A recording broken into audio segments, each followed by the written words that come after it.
My name is Valarie, and I'm a director and counselor at Westwind Counseling and Eating Disorder Recovery Center. And today I wanted to talk about self-care and a barrier that can get in the way to practicing self-care in our life.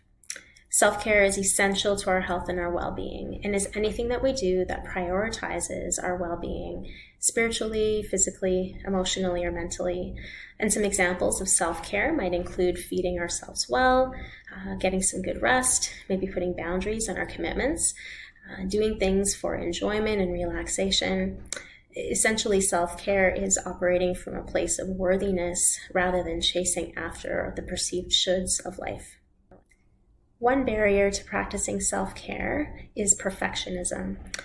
And perfectionism is a self-destructive belief system and supports the thought that if we can just be and do things perfectly, we can protect ourselves from feeling judged or shameful or blamed in our lives by others.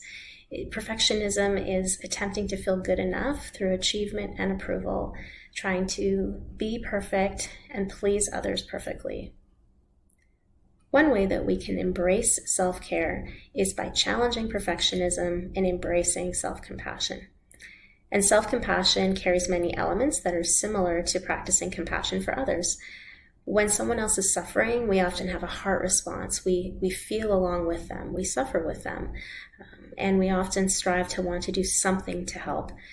When we're practicing self-compassion, we also often have patience and kindness towards others' inadequacies and imperfections. And in this way, we can practice compassion for ourselves in the same way that we would practice compassion for others.